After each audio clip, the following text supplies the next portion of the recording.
All right, Josai, good morning, good morning. A good tavach. Hopefully everyone had a beautiful, uplifting, and meaningful Shabbos. A great sukkos, Baruch Hashem, to be able to continue and begin a new week of Masechah Sanhedrin together. Begin by thanking all of our sponsors. To thank our Talmud Torah sponsors for the year of Tafshin Pei Hey, our annual Talmud Torah sponsor, Tilshel Mishpacha of Eretz Yisrael, for dedicating all of the shiurim and drushos for this year as a zuchos for Besoros Tabos for Am Yisrael. Our week of learning sponsors, Rabbi Ari and Chana Richter, in memory of Rabbi Richter's dear grandmother, Sarah Bas Shimon Zichron Levracha, who was niftaris this past week. We hope that in the merit of our Talmud Torah, the Neshama will have an aliyah, the family in Nechama, and of course, as always, we dedicate our learning in the zuchos of our precious hostages. May HaKadosh Baruch Hu continue to bring them home b'shalom and b'karov, and in the merit of our holy soldiers, may HaKadosh Baruch Hu allow them to be successful b'chol ma'asei yedehem. With that, let us begin. We have a lot to do today, Baruch Hashem. Okay, an incredible daf ahead of us today. Second, I'm sorry. All right, perfect. Okay, so let's begin. So today's daf is Mem Zayin 57. I believe Rabbi Richter left off about 6 lines into the wide lines. Is that correct? Ibailahu, Kvura Mishum Biziona. Good. So ask the Gemara. Both say some really interesting sugyas here that are quite fascinating. So Mem Vavam base 46b, about 6 lines into the wide lines. Gemara asks the kasha, Kvura Mishum Bizyonahu or Mishum Kaparahu. When we bury the dead, do we bury the dead ultimately again because not to bury them is considered to be a bizayon, a degradation or a humiliation for the dead, or is it because that burial affects kapara? So the Gemara says, when our burial affects atonement, the Gemara says, what does it matter? What happens if a person says, right, Reuven's about to die, and Reuven says, you know what, don't bury me. Don't bury me. You know what, don't spend the money, Levi is expensive, just don't bury me, it's all right. So is a person allowed to say, don't bury me? So the Gemara says, it depends. Say if it's about degradation and humiliation, so remember again, it's degradation and humiliation, it doesn't only impact the dead, it also impacts the family. It's going to be humiliating for a family to have someone unburied. If you look at Rashi, Rashi says over here, Lav kol kamine, Rashi says, almost right across, the bizayin hu lekrovav, because it is an embarrassment for the relatives. So if it's a din and humiliation, so it's not just a din and humiliation for the dead, for the deceased person, because again, the dead person is dead. One of the good parts about being dead is you don't get easily embarrassed, right? Baruch Hashem, right? So in other words, so you have to see the bright side of everything in life, right? So Lamaisa, again, at least when you're dead, there's no humiliation. So it's not bizayon. So in other words, when we say degradation, who's being humiliated? It's the family, because the family is having their relative who's unburied. So if it's a din in humiliation, even if Reuven says, don't bury me, we don't listen to him. On the other hand, the Amrit Mishum Kapara, but if at the end of the day, perhaps burial is about atonement. Perhaps burying the dead is part of the atonement for the dead. So then halacha l'maisa again, I will say, if you take a look at Rashi says over here, kihechi detehevi lekapara b'hatmana zu shemaridin umashpilin oso betachtios. I will say, could very well be, and we'll see this, we've seen this already mentioned, we'll see it more today, that burial, death affects atonement. And it could very well be that part of the atonement of death is burial, is being put in the ground. That's part of the atonement of the individual. Now, I'll show you something beautiful in this Rashi. If you look the way Rashi describes burial, he says, again, Rabbi, so you see that Rashi? The Rashi is right across from the last short line in the Gemara. When we bury someone, burial itself is a kapara. B'hatmana zu. Look how Rashi describes burial. Rashi describes burial as hatmana. Hatmana literally means insulation. So in other words, you go ahead, you take a pot, you wrap it in a towel, that's called hatmana. Rashi calls burial a hatmana. I will say, what is this Rashi? What is Rashi trying to highlight over here? Burial is not a permanent state. Burial means you're putting a body in the ground and you're keeping it there, you're insulating it there until something else. What's the something else? Mashiach. Right? That's the entire yesod of burial. When we say, and that's why I will say, that's why, amazing enough, in Jewish burial, there's no flowers. Right? In Eretz Yisrael, it's interesting, you see it, right? In Eretz Yisrael, you see it especially by the soldier burials. But again, in general, we don't have flowers by a funeral. Why is that? So there's really two reasons. The Gesher Chaim brings down. Number one is because often, like conventional thinking is, do whatever you can to pretty up death. In other words, whatever you do, don't make death look like death. That's why if you see by other religions, what will often happen is all the earth is covered, right? You'll never see a mound of dirt, and there's wreaths, there's flowers, it looks beautiful. Then what happens? There's the service, everyone leaves, and then what happens? Then the dirt comes out, the digging happens. Why? Because the goal is to really cosmeticize death. I don't know if that's a word, but I'm going to use it, right? Cosmeticize, like just make it look pretty, make it look nice. Yiddishkeit understands that one of the most important parts of mourning, one of the most important parts of life, is whatever you're going through, lean into it. Whatever you're going through, lean into it. Just put yourself in it. So there's death, okay, lean into it. What's death? Death is finality. Death is the end. Death is my loved one is going into the ground and they're going to be buried. And there's no point in pretending that it's any prettier than it is, because it's not. It's difficult. It's heartbreaking. It could be devastating at times. But the sooner you lean into it, the sooner one is able to practically deal with it. That's number one. Number two is at the end of the day, we believe, see, if you make a funeral into a big final send-off, then it looks like this is the end. But it's not the end. Death is not the end. And not just the end because the neshama goes to Olam Haba. We believe in Mashiach. We believe in Tchias HaMesim, resurrection of the dead.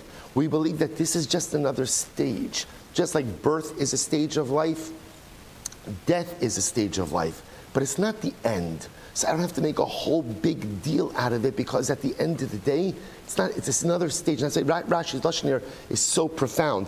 B'hatmana, we're putting the body into the ground, so to speak, to insulate it. It's a holding place. Holding for what? Till Mashiach comes and the dead come back to life. Mihira b'yameinu. So we'll say, so that's the shaila. So everyone agrees there's a din of burial. It's a din of burial.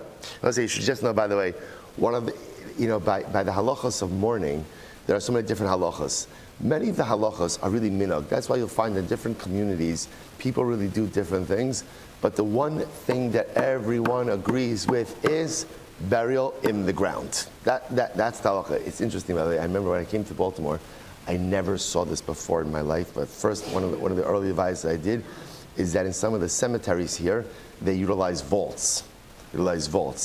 Now, sometimes it's because of the water table or different things like that. Never saw it before in my life.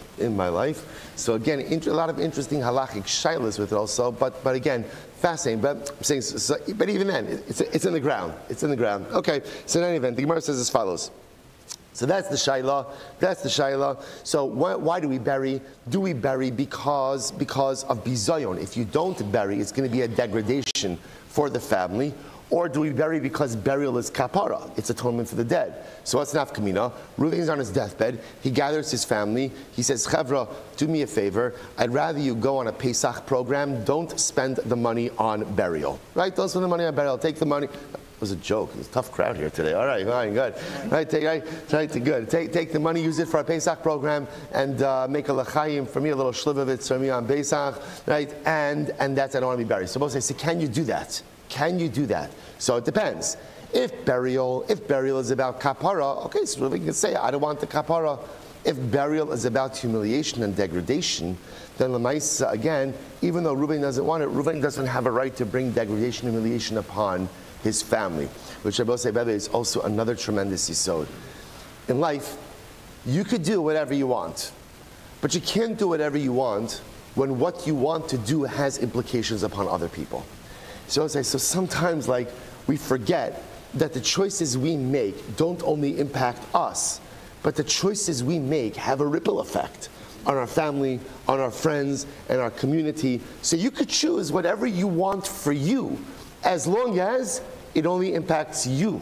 But the moment your decisions and your choices have an impact on other people, you must absolutely, unequivocally keep that in mind before making a final decision. So that's our Shaila. So it says the Gemara, let's go. So the Gemara says, "My Tashma be the ikber tzadiki." So also listen to this. Well, it's obvious because we buried tzadikim. Now, say now the fact that we've even buried tzaddikim, now obviously, what does that show you? That shows you that burial is because to avoid humiliation and degradation. Because do tzaddikim need kapara? Tzaddikim don't need any type of kapara. To which the Gemara says something absolutely amazing. No, tzaddikim. So the Gemara says, it's not true. Even tzaddikim need atonement. Why? Adam ein tzaddik ba'aretz sheyaseh tov v'lo yechta. It was one of the most profound psukim in all of Tanakh. Shlomo Melech says in Kahalas, Ki ein Adam ein tzaddik ba'aretz asher yaseh tov v'lo yechta. There is no such thing as a tzaddik who doesn't mess up. Even the greatest of tzaddikim makes mistakes. Even of the greatest of tzaddikim, when he dies, is in requirement of kapara. Incredible. Tashma, so we haven't answered it.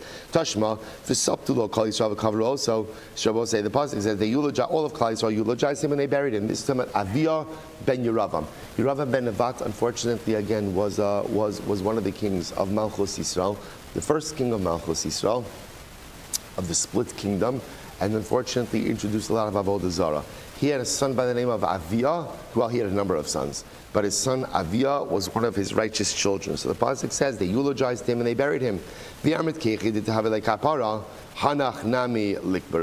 if you tell me that ultimately that burial is for kapara, so why is only Aviyah buried? Why aren't all the other sons buried as well? So the Gemara says, "Hi, did tzaddiku tehavile kapara? Hanach lo lehavilu kapara." No, because sometimes the halach is like this: tzaddikim deserve kapara, rishoim don't deserve kapara. Tashma lo yispadu v'lo yikbaru delo tehavile kapara. Okay, so we'll say. So therefore, the Gemara kind of ends off, and the Gemara doesn't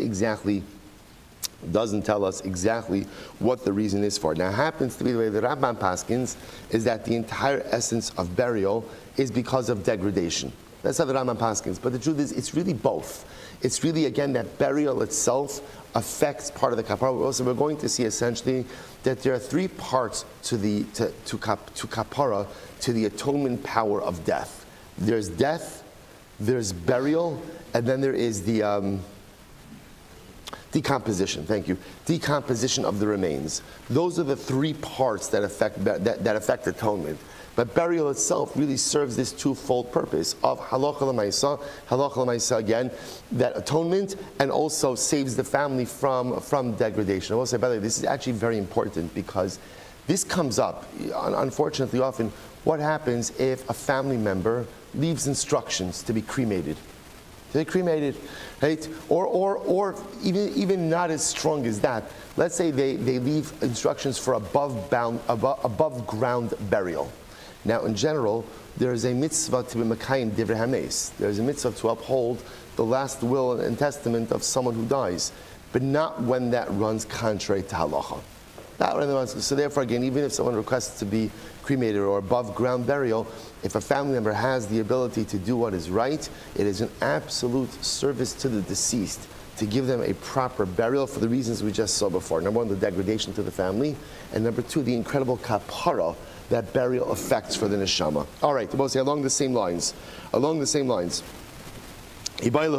Hespeda, Yakra de Chai Have, or Yakra de Shchivi. I will say this is an incredible Gemara.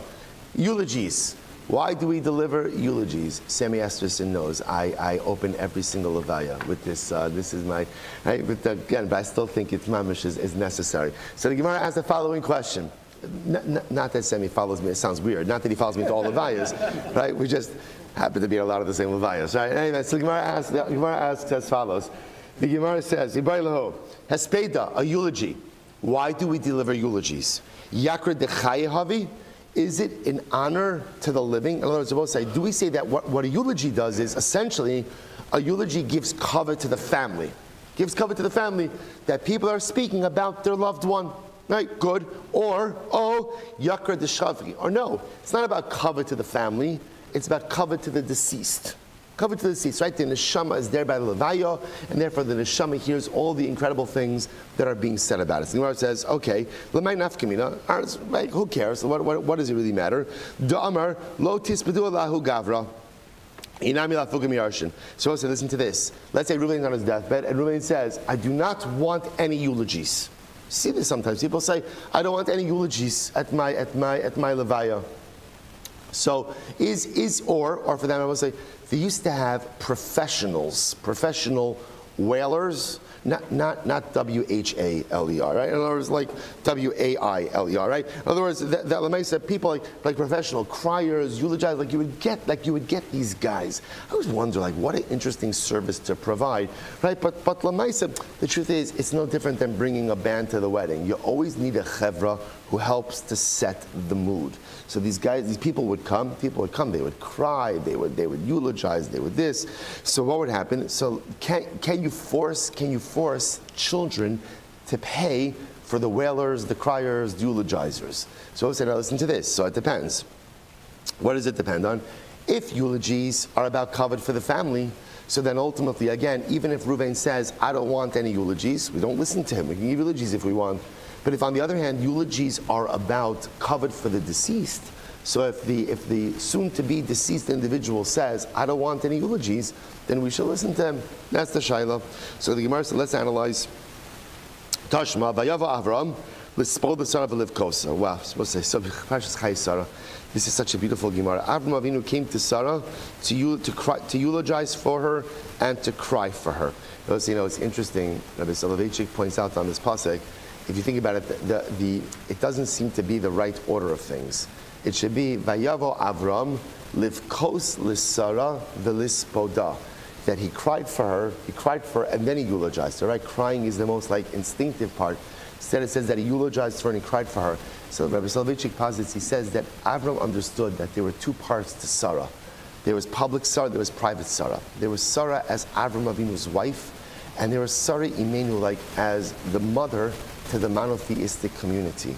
So Avram Avinu put the loss of the community above his own personal loss. So first he eulogized her. That was for the community. And then only after he gave the community the opportunity to mourn for her, only then did he mourn his own personal loss. Overwhelming. Anyway, so V'i Amrit Mishum Yakar Dechayehu Mishum Yakar Davram Mashu L'Sara. Now here's what's driving the Gemara, and this is very important. The Gemara understands over here that Halacha L'Maisa, Avram Avinu was not with Sarah when she passed away, right? Remember again, Avram was by the Akedah. Sarah Imenu dies in Be'er Sheva, right? Right. So Avram Avinu, right? Sarah Imenu dies, and Avram Avinu was by the Akedah. So Avram Avinu has to come to Sarah when she died. So now remember, now that means that they delayed the burial of Sarah in order for Avram to come and to eulogize. So if you say, watch this. So if you say that a eulogy is for the sake of the deceased, then I understand. Then it makes sense. It's covered for Sarah that they'll delay her burial. But if you say that a eulogy is covered for the living, so because of covered for Avram Avinu, that people should hear about his wife, that people should talk about his wife, and have covered for him, we delay the burial of Sarah? It doesn't seem to make that much sense. Mishum yakar dechayehu, mishum yakar de'Avram mashu l'Sara. So because of the covet to Avram Avinu, we're going to delay the burial of Sarah. Maybe that doesn't make any sense. People say, isn't that how beautiful this is? No. Delaying the burial to give covet to Avram was covet to Sarah. Why? Sarah gufa nechale ki hechi dimiyakir ba Avram. So it was covered to Sarah for Avram to have covered. In other words, even if you want to say that eulogies are not for the dead, but eulogies are for the living, the greatest covered one could have given to Sarah Imenu was to give covered to her husband. The greatest nachas that Sarah would have would be to know that Avram Avinu was being treated beautifully with love and with care. I would say it is such a beautiful insight into marriage. And at the end of the day, there's so much about what makes a beautiful and meaningful and holy marriage. And I will say, I think it's right here, like on this Gemara, when you love and you care for someone so much that their needs are more important than your own, That's a beautiful, holy, and blissful relationship. You know, a lot of times in marriage, I'm happy to do for the other, right? I'm happy to do for my spouse, as long as my needs are met, right? It's like the prerequisite. Like in other words, as long as I'm good, I'm happy to give as much as needed. But the truth is, that's not really what it's about. Really, what marriage represents a level of selflessness that really goes above and beyond normative expectations. The ability to put another human being's needs above my own in totality, and to know that as long as that other person is happy, I'm good. I'm good. So for Sarah Imenu, what made Sarah Imenu happy? What was covered for Sarah? Covered for Sarah was to know that Avram was taken care of, even in death. Even in death. Right? Sarah Imenu would be happy in death knowing that Avram was taken care of. Such a selflessness when it comes to marriage that literally, again, Avram, your needs are above mine. And by the way, you should just know, it was the reverse as well. Well, I'll just tell you something amazing. Tell you something, Avram and Sarah are like my heroes in marriage, besides obviously my own parents, but the heroes in marriage. Remember, Avram wanted to have children more than anything. Sarah couldn't have children. Avram never once brought up the idea of taking a second wife. Right? Who did it come from? Who brought up the idea of bringing up a second wife? Who brought it up? Sarah brought it up. Sarah brought it up. Avram never brought it up. It never came up. It was never a suggestion. It was never mentioned. Why? Because Avram valued Sarah over anything. If it's a choice between Sarah's feelings and children, I'm going with Sarah's feelings. If it's a choice between Sarah's happiness and my future, I'm going with Sarah's happiness.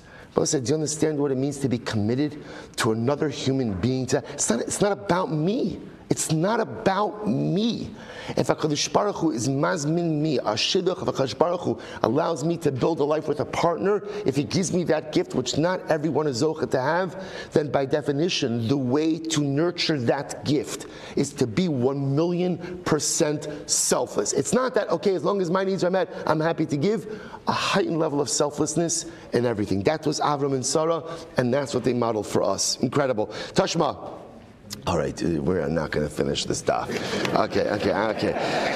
All right, it's too good. It's too. I don't know. It's not my fault. It's not my fault. You put me. It's like lifting Iver. It's like lifting Iver over here. It's too good. All right, let's go. Tashma. V'sabtulo called the Yisrael. It picks up. V'sabtulo called the Yisrael. The cover also. So again, we're revisiting the psuki that I mentioned before by Aviyah ben Yeravam. So the Torah says they eulogized him and they buried him. And if you want to say that a eulogy is about honor to the living, Hanach b'nei Yikradinu, were the brothers or the family of Yeravam ben Nevat, were they deserving of kavod? So the Torah says Neichel tzadiki dim yakribuhu inshi. Tzaddikim want kavod to come to other people through them. Tashma lo yispedul v'lo yikbaru lo nechel tzaddikim dim yakar b'rishayim.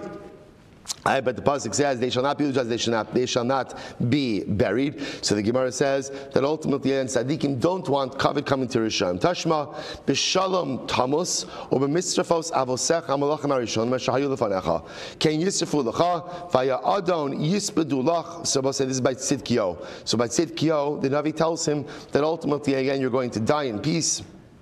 And with the pyres of the kings who came before you will be for you. In other words, he's going to have a good death. They're going to eulogize you. Now again, if a eulogy is about honor to the living, not honor to the dead, so what does it matter to Tzidkiyo that's going to eulogize him? Who cares? It's not about the dead, it's about the living. To which the Gemara says, this is what they mean to say to him.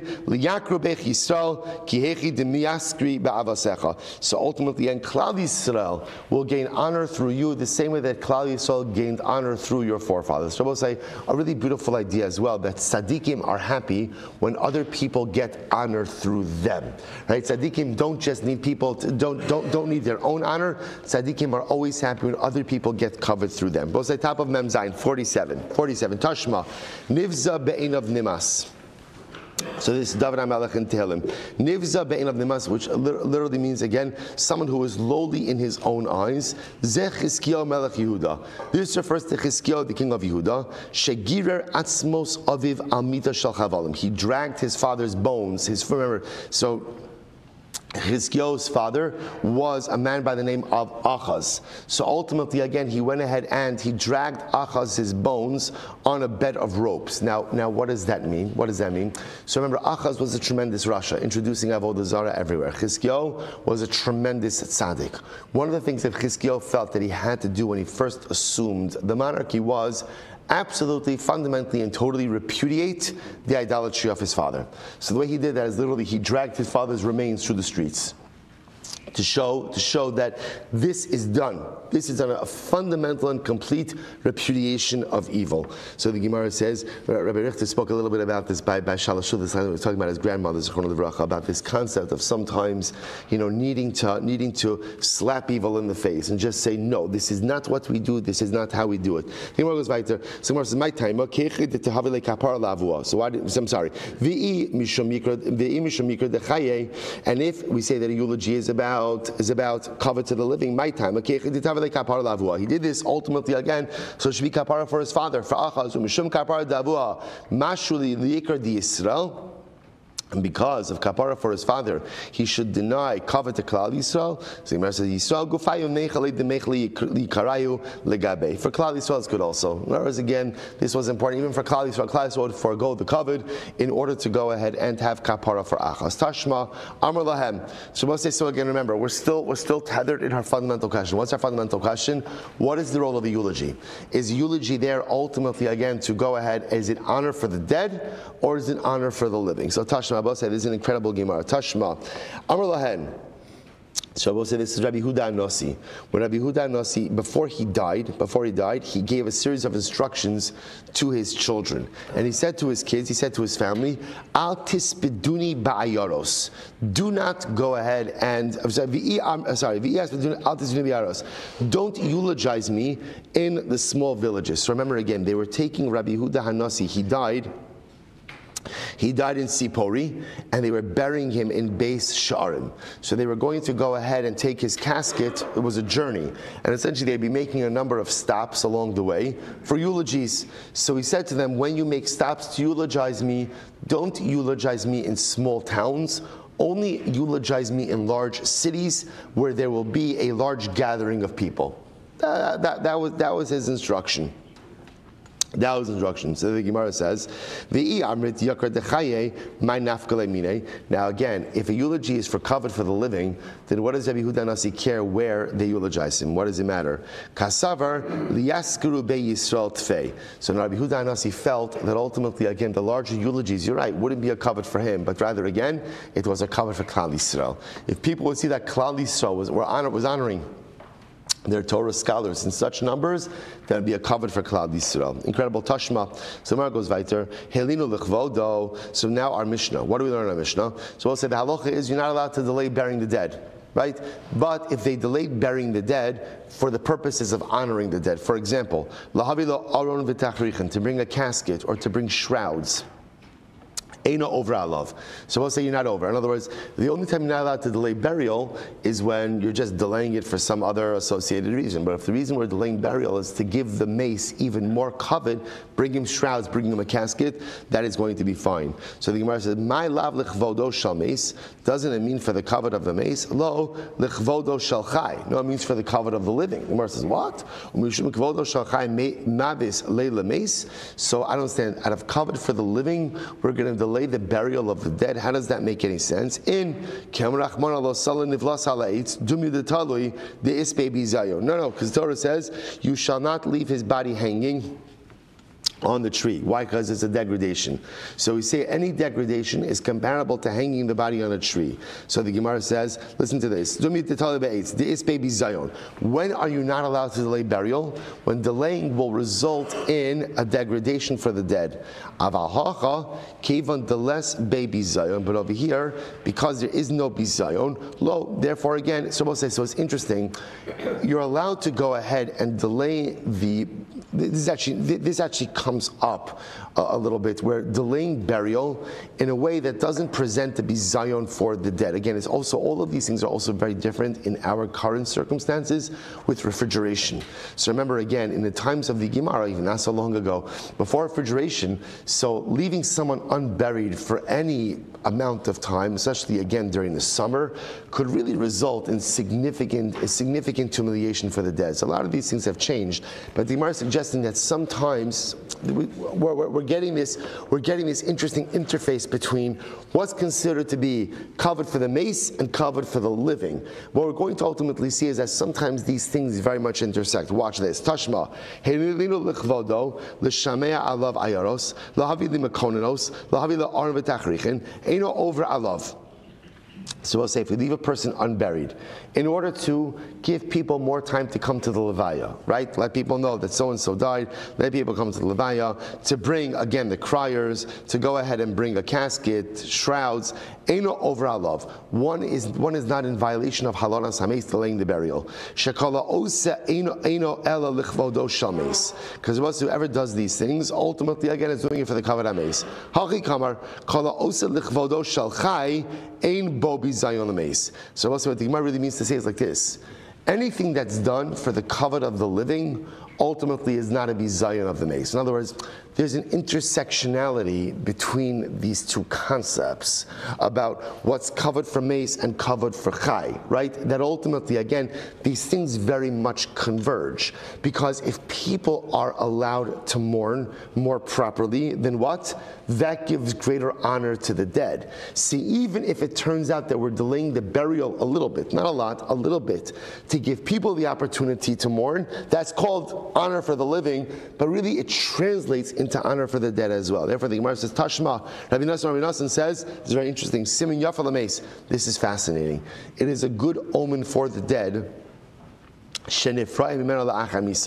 where something negative happens after the person dies. For example, so the Gemara says, Meis Shelo Nispad, for example, let's say you have someone who was not eulogized appropriately, velo nikbar, or someone who wasn't buried at all, oshe chaya goras, or someone was dragged away by a wild animal, also not buried, oshe hayu gishamim mizalfin al mitaso, or was raining on the funeral bier, zeu simin yafel lemes. This is a good sign for the mace. I was saying, how are these things a good sign for a mace? Because essentially Rashi points out over here that what it means is retribution is being exacted for the punishments of the deceased on its body here in this world, so that the neshama will not have to suffer in the next. In general, again, Abba, we have this idea, that it's a very high level to reach, but it's certainly something that we have to aspire to, that when difficult things happen to us in life, there is a certain element of simcha that has to come with it. Why? Because every little bit of tsar, every little bit of discomfort or pain or difficulty that I have in this world means that it's less that I have to suffer in the next, right? All of us have spiritual baggage, and all of us have things for which we need atonement for. And when that atonement is exacted from us in this world, it means there is less punishment and less atonement in the world to come. So the Gemara just suggests over here something, now obviously again, that's a very high level to reach. But even if I can't, sometimes we'll say life is about things that I know to be true, even if I'm not really holding there just yet. Incredible. So the Gemara says something amazing. The Gemara says, now, so what do you see from here? So the Gemara says, Shema mina yikra de shafchi. So what do you see from here? What did the Gemara say? For our purposes, what's important over here? Someone died and they weren't properly eulogized. I don't know. You could come up with this case in a number of different ways. We'll say, where this does happen? Someone dies on Chalamayid. Right?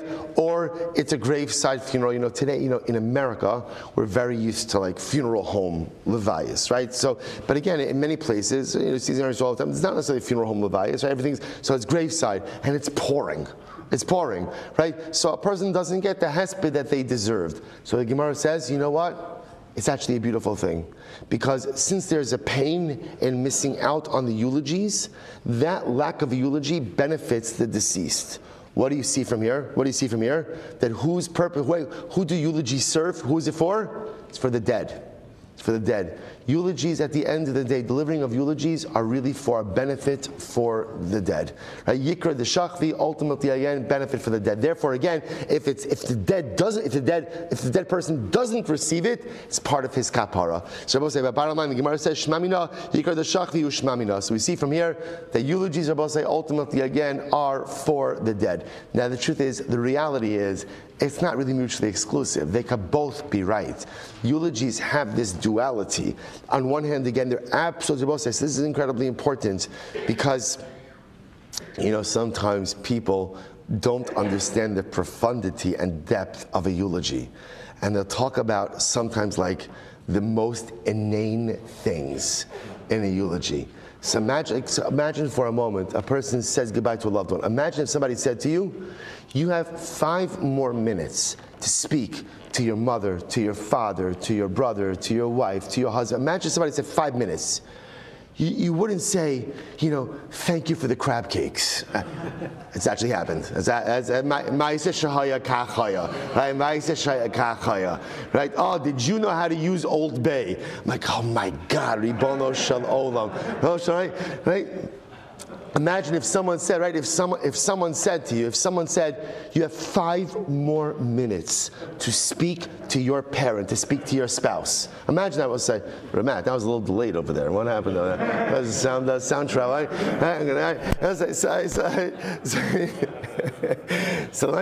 I'm just saying, think about this. Somebody said, you have 5 more minutes to speak to your loved one. 5 minutes, you and your loved one. That's what a eulogy is.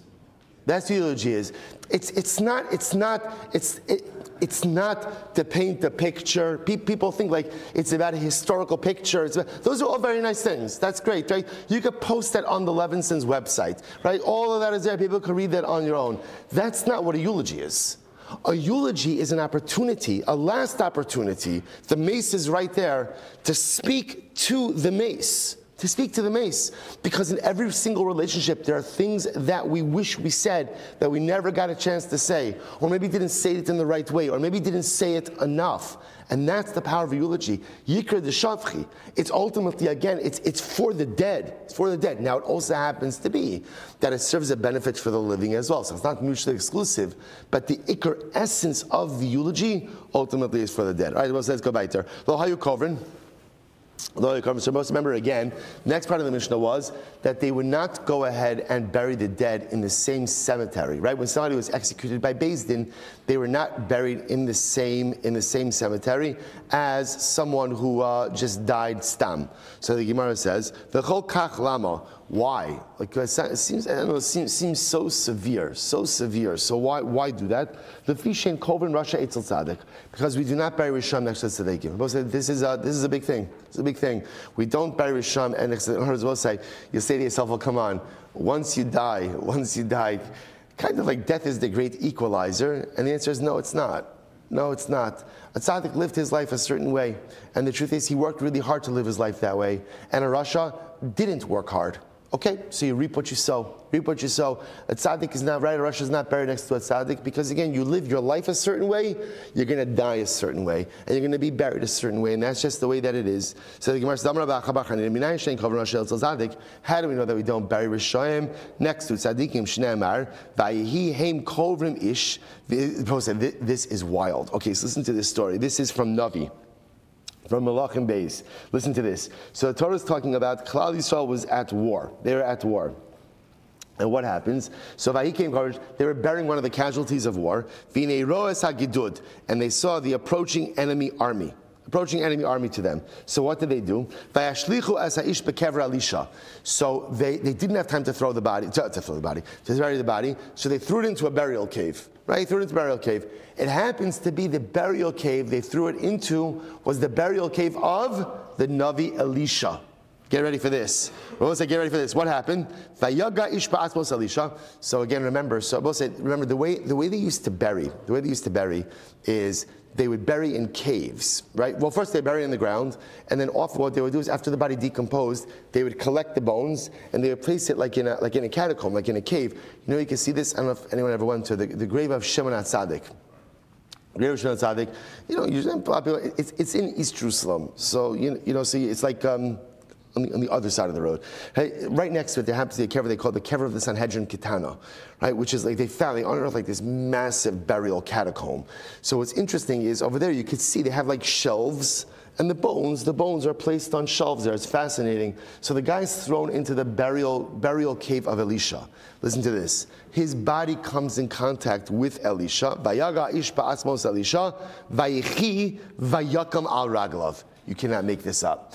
The man, right? So the dead man comes in contact with the bones of Elisha. He came back to life. He came back to life. So the Gemara will say, now why did he come back? Now the Gemara says, why is he coming back to life? So apparently this man was a Rasha.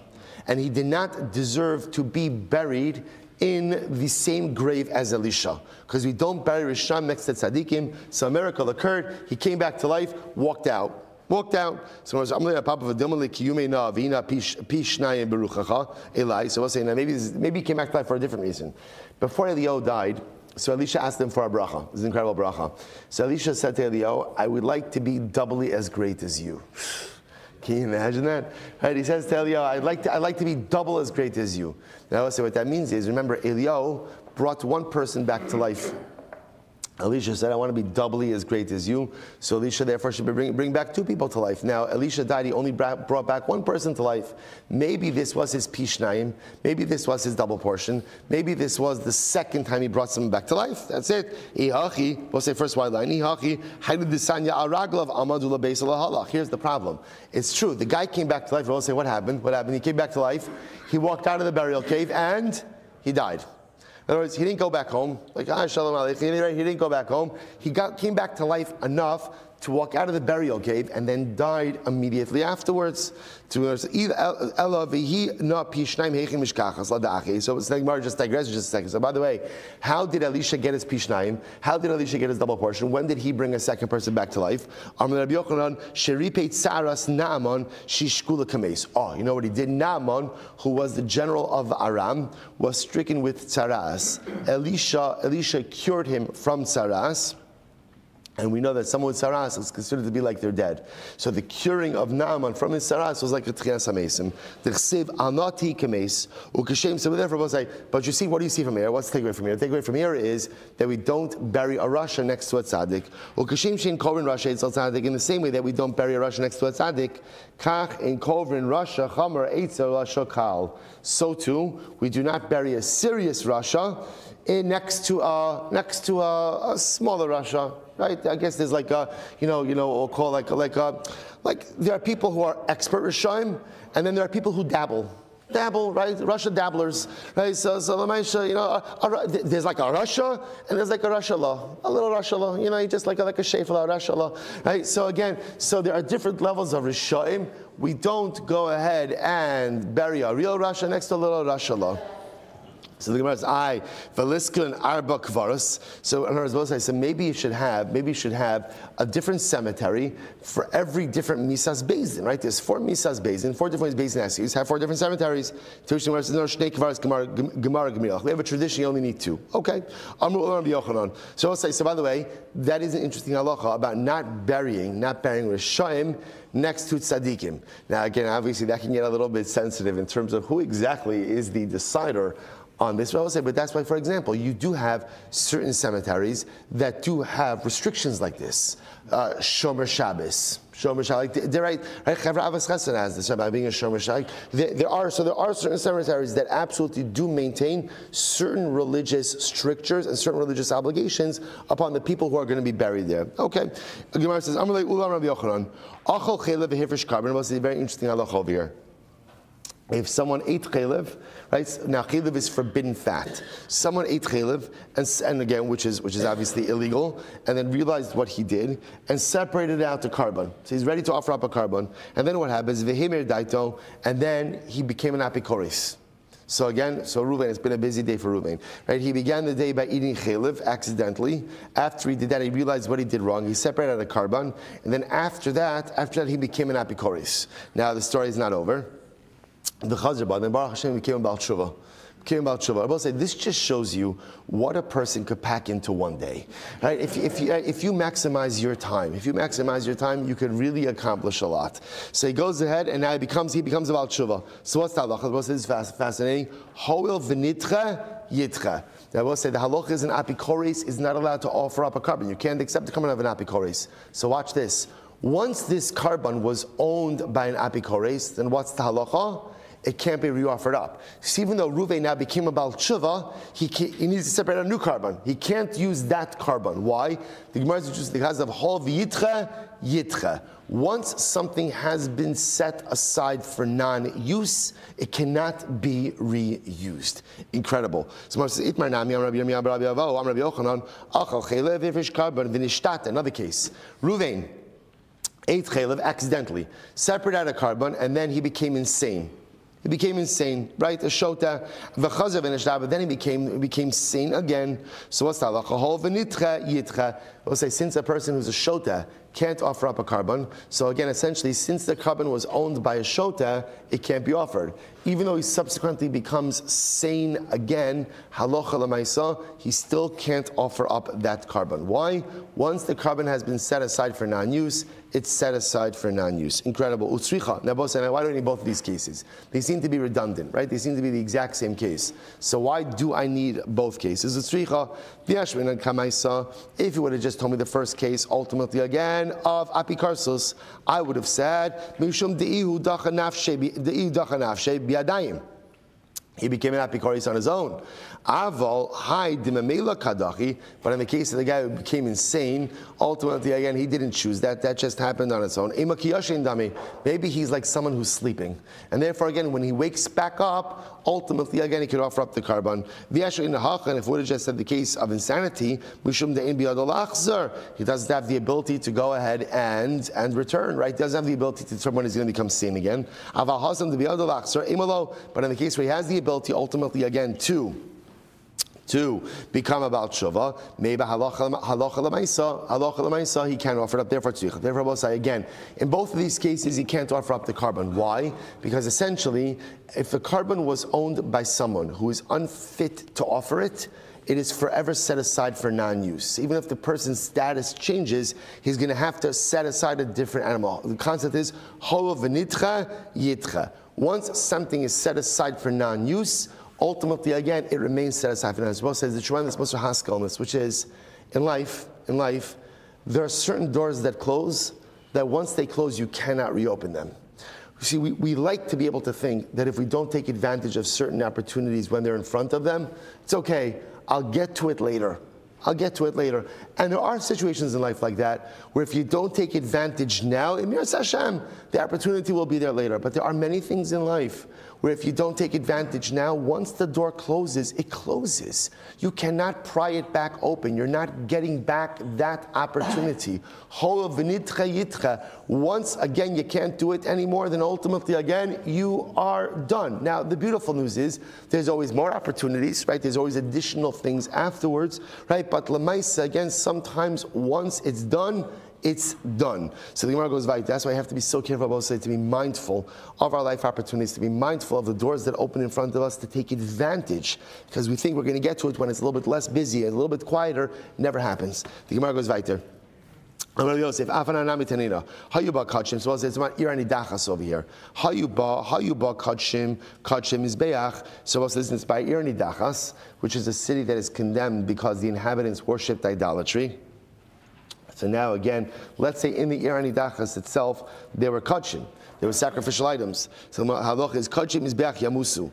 Anything that was going to be offered up on the mizbeach should be killed. Kachim b'the kabayis yiftu. Anything that had financial sanctity, ultimately again should be redeemed. Va'avinamba amay yamusu. Why do you have to kill them? Why do you have to slaughter the animals? Kevan de ikdil havilu kapara v'lesalku legavoa. Once the people of the Irani Dachas are killed, ultimately again that's their kapara, and then you can use the karbanos. Lo mishum da'amiran hol v'nitchu yitchu. Because once something is set aside for non-use, it remains set set aside for non-use. Abaye, mis-sarvis. The Gemara says, but never say nothing. So fine. So that's the concept of whole yitchu. Then the Gemara says, Abaye, mis-sarvis, meis misoch risho, havili kapara. 1 second. Abaye says, 1 second. Do you think that death by itself atones? In other words, we're going with this theme that death atones. But Abaye says, do you think that if someone just dies as a rasha, that their death atones for them? So Gemara says, meis misoch risho, lo havi kapara. Rabbi say, if a person is a rasha and then he just dies, natural causes, the Gemara says that's not kapara. That doesn't provide atonement. The Tanir Shmaya, Yachal Afilu Perish Perishavo Samidachin Silber Yitama. You might have thought to us that maybe, let's say a Kohen. Kohen has a father or his parents, and his parents went off the derech. His parents became apikarsim. You might have thought that a Kohen should be metame himself for these immediate relatives. Tamulomar ba'amav, ba'ose maisa amav. Only when the parents are on the right derech is a son who is a Kohen metame for those parents. Now, what do you see from there, Abosai? You see from there, but they died. Isn't death mechaper? No. Death, what kind of death is mechaper? When someone is executed, that type of death is mechaper. But just stam dying of natural causes, that's not necessarily mechaper. How can you compare someone who's executed because of his rishos to someone who died of natural causes while being a rasha? Meis misoch risho, kevan dechi arche kamayis, lo havi lekapara. Nerag mitoch risho, kevan delav ki arche mayis, havi lekapara. Rabbi said this is an incredible distinction. If a person is a rasha and they die of natural causes as a rasha, that death does not atone. If a person is a rasha and they're executed because of their rishos, that death atones. Now we're going to see even that death by itself doesn't atone either. There has to be more. Teida, dichsiv, mizmor liasaf, Elokim, Bo Goy Benachal Asech. So we'll say this is about the destruction of the Beis Hamikdash. Mizmor Liasaf, the Gentile nations have come into your Beis Hamikdash. Timos Echal Kachecha, they have defiled your holy sanctuary. Nasnu Efsnivlas Avadecha Machala Ofa Shamayim. They have given literally again the carcasses of your servants as food for the birds. Besar chasidecha lechais sa'aretz, the flesh of your chasidim to the animals of the earth. My avadecha, my chasidecha. Both say, what's avadecha? What's chasidecha? So the Gemara says, lav chasidecha, chasidecha mamish. Chasidecha refers to real chasidim. Real chasidim, in other words, truly pious individuals. So the Gemara says, avadecha hani demechayve dina demeikara. Avadecha refers to these were people who were rishayim. The chayvon deikto, and once they were executed, kari the avadecha. Once they were executed by a Beis Din, they were called avadecha. What do you see from here? You see from here that someone executed by Beis Din ultimately becomes a tzaddik. Amrle Abaye, mi kamadamis amad beis, mi kamadamis haruge malchus la haruge Beis Din. Can you actually compare people who are executed by the monarchy to people who are executed by Beis Din? Haruge malchus, those executed by the malchus, kevan dishalo bedin kamiktali, since havile kapara. So I'll say somebody executed by Beis Din, since that's an abnormal death sentence, an abnormal reality, death is mechaper.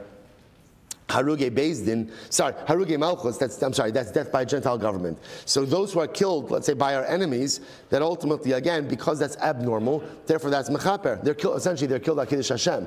On the other hand, the Gemara says, Haruge Beis Din, but those killed by Beis Din, Debedin Kamiktali, who are killed because of legal trespass, Lo Havilu Kapara, ultimately, again, that death is not a kapara. So we'll say, so now the Gemara is suggesting there are three types of death. Death of natural causes, death by enemies, which is like a death al Kiddush Hashem, and death by a Beis Din. So the Gemara now wants to suggest death of natural causes and death by Beis Din does not automatically affect kapara. Does not automatically affect kapara.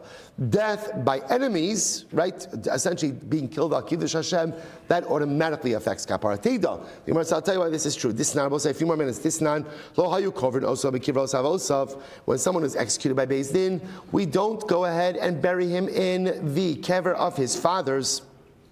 But if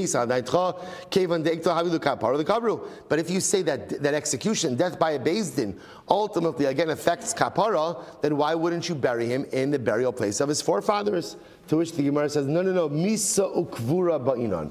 No, really the atonement requires death, right? Death and burial. So Gemara says, most of Ravad Barava, when somebody was executed by Beis Din, we would not go ahead, there was no avelos. There was no avelos, yesterday's Mishnah, no avelos, but there was only aninos.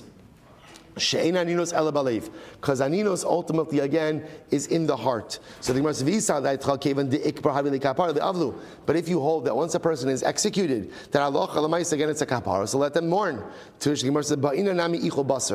Really kapara takes effect in three things. Number one, execution. Number two, burial. Number three, decomposition.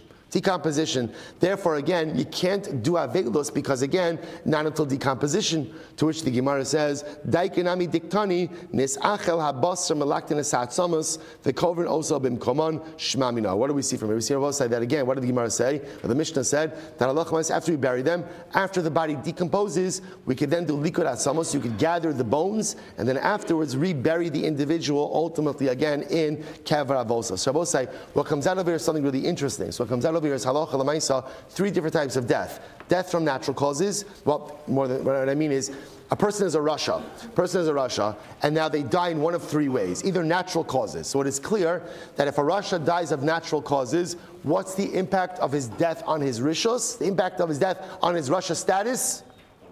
Zero. Still a rasha. If he dies because he is killed by what we call haruge malchus, he's killed by Gentile nations because he's a Jew, then what's the halacha? His death is mechaper. Right? That's dying al kiddush Hashem. His death is absolutely mechaper. Then there's the third type of death. The third type of death is being executed by Beis Din. So what happens when Beis Din executes a rasha? So Rabbi say, here it appears that it's interesting. Here it appears that there is kapara, but kapara really requires three things. Number one, execution. Number two, burial. And number three, decomposition. Now the truth is we already know that death execution by Beis Din is not mechaber by itself. How do we know this? What did the Mishnah say? When they were 10 amos away from the Beis HaSkila, what did the Beis Din say then? What did the Beis Din say? Right? His svada. He started to do vidui. Right? You see from here that death by itself is not mechaper even from Misas Beis Din. Why? Because again, they would order him to do vidui. They would order him to confess his sins. So the fact that he had to do vidui, the fact that he had to confess his sins, indicates to us that death by itself was not mechaper. Even Misas Beis Din is not mechaper. But rather, again, even death by a Beis Din is still going to require, number one, tshuva. You got to do vidui before you die. Number two, execution. Number three, burial. Number four, decomposition. We'll stop over here. Shkoyach. I want to point out, it's really Rabbi Richter's fault. He didn't get. It's his fault. He was supposed to get to the end of Amud Beis yesterday. It's all on him. So if you see him, please make sure to blame him for our lack of it. Shkoyach, everyone. Rabbi Richter doesn't get a seat on the beam, and then now he's being thrown out.